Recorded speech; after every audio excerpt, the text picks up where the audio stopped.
하나님 말씀 보겠습니다. 하나님 말씀 마태복음 5장 7절입니다. 긍휼히 여기는 자는 복이 있나니 저희가 긍휼히 여김을 받을 것이요. 마태복음 5장에 우리 주님께서 팔복을 얘기하시죠.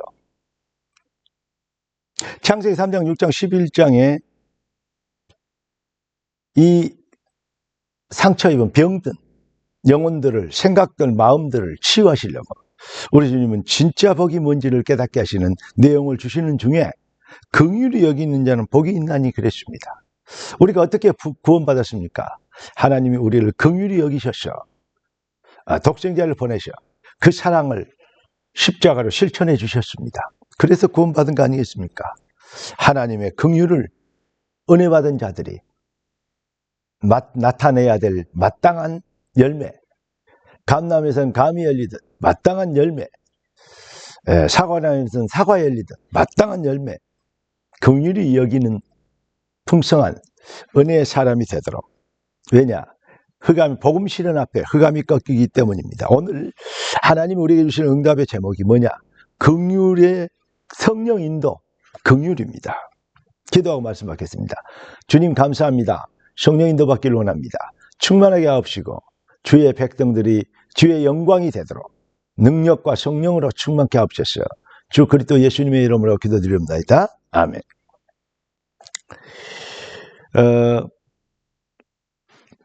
복음의 은혜를 입으면 그리스도로 만족하고 충분하고 모든 것이 된다. 그런 얘기를 복음의 해답을 가진 자들의 어떤 신앙 고백 아니겠습니까? 그런데 진짜 복음을 누리고 복음의 깊이를 알면 알수록 어떻게 되냐? 어떤 변화가 일어나는데 조급하지 않고 여유가 생기고 관용하게 되고 이해 폭이 넓어지는 것을 여러분 체험하게 될 것입니다. 마태복음 18장 21절부터 35절까지 말씀을 여러분 묵상하고 한번 읽어보시죠. 마태복음 18장 21절부터입니다. 뭔 얘기가 나옵니까? 그러니까 핵심은 그겁니다. 우리가 몇 번이나 용서할까요? 그랬습니다. 7번씩 용서를 하는데 그랬는데 몇 번씩 용서할까요? 그러니까 예수님께서 얘기합니다. 70번씩 7번이라도 용서해라. 그러면서 이 21절, 22절, 23절에 보면 그런 얘기가 나오죠. 천국 비유, 천국에 대해서 비유로 이걸 설명하셨다 그러죠. 회개하려 했던 어떤 사람은 어떤 임금이 했던 일과 같다는 비유로 설명하시죠. 그런데 24절 보니까 뭔 얘기가 나옵니까? 1만 달란트를 빚진 자. 지금 말 같은 우리 돈으로 얘기하면 한 100억 아니겠냐 이런 생각이 됩니다. 그런 자를 긍휼히 여기고 불쌍히 여겨서 탕감해 줬어요. 그런데 100데나리온 한 10만 원, 100만 원도 안 되는 돈을 빚진 자들을 그거 탕감받고 나와가지고 자기에게 빚진 자들을 안 갚았다고 때리고 억압하여서 감옥에 잡아였고 갚을 때까지 그렇게 한다. 이런 얘기가 기록돼요. 그러니까 임금의 신하들이 보고 저거 어마어마하게 탕감받은 놈 아니냐. 그런데 지에게 조금 돈 그것 때문에 자기 이익 그런 사람을 옥에 가뒀다. 이거 이럴 수가 있냐? 라고 임금에게 고발을 합니다. 임금이 다시 그를 책망하는 저주하는 그러한 내용이 담겨져 있는 것입니다. 사랑하는 성도 여러분, 우리는 멸망받아야 마땅한 죄인들입니다. 너희는 행악의 종자요. 아무리 노력하고 열심히 해도 구원의 길이 없는. 그래서 하나님은 우리를 그 사랑과 은혜로 우리가 멸망받지 않도록 하나님은 독생자를 보내 우리가 받아야 할 죄의 값을 십자가에서 피 흘려 죽으심으로 피 흘려 주심으로 죽어 주심으로 우리에게 구원의 길이 되어 주셨습니다. 하나님의 은혜와 긍휼 그 사랑이 아니면 절대로 해결될 수 없는 일이었습니다. 우리가 이렇게 어마어마한 1만 달란트를 빚진 것보다 수천만 배나 더 큰 영원히 저주받고 지옥 가야 될, 멸망받아야 될 죄의 벌을, 그것을 우리는 탕감받았습니다. 그리고 구원받은 것입니다.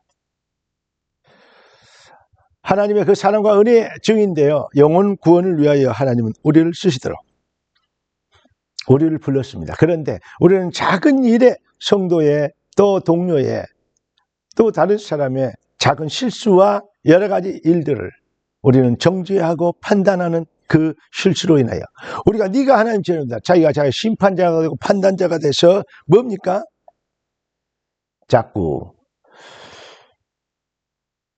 옹졸해지는, 심판자가 되어지는 마음을 스스로 강팍하게 만드는 그러한 실수를 범하는 사람들이 너무 많습니다. 그걸 율법주의라고 얘기하죠.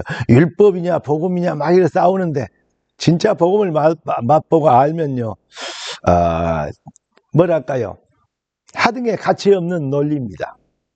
투쟁입니다.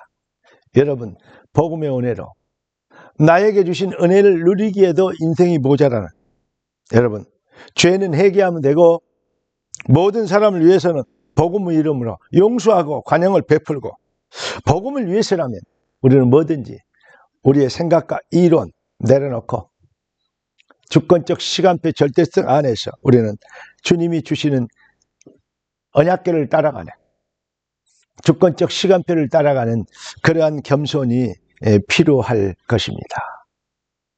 오직 있으면 광야에서 얼마나 힘들고 어려웠으면 모세가 안 내려오니까 너무 힘들었으니까 금송아지를 만들어서 인도하는 신이라고 얘기했겠어요.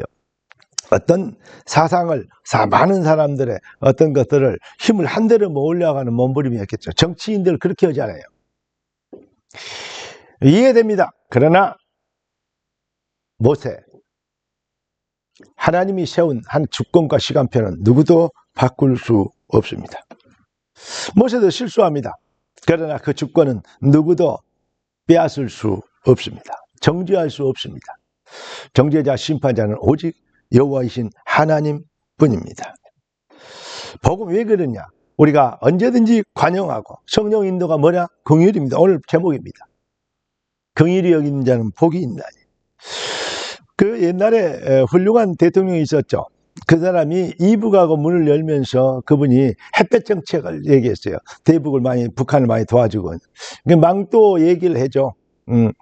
망토를 힘센 바람으로 베낄 수 있느냐, 아니면 따스한 햇볕이 베낄 수 있느냐.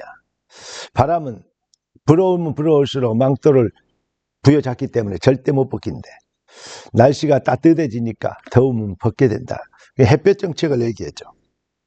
여러분, 그렇다고 해서 무조건 돕는 게 아닙니다. 무조건 긍휼을 베푸는 게 아닙니다. 사탄의 세력에 대해서는 단호해야 될 것입니다. 저는 여기에서 어떤 얘기를 하냐, 자유민주주의와 공산주의의 본질은 사탄과 성령이냐 사탄이냐 차이입니다.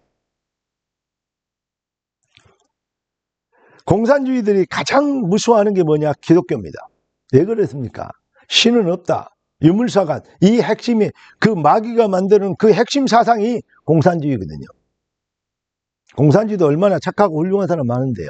민주주의 얼마나 사기꾼 도둑놈 많습니까? 그런데 공산주의 되어버리면 큰일 나는 것입니다. 세계복음화 못하는 것이죠. 오히려 하나님을 대적하는 편에 설 수밖에 없는 것이죠. 그게 안 되면 인민재판 받아야 되는 것이죠. 많은 사람들 정죄를 받아야 되는 것이죠. 여러분, 하나님의 성령으로 봉사하며 그리스도 예수를 자랑하고 육체를 신뢰하지 아니하는, 복음은요, 방법이 아닌 본질의 변화입니다. 성령의 인도를 받아 긍휼히 여기는 은혜, 복음 실현 앞에 흑암의 세력이,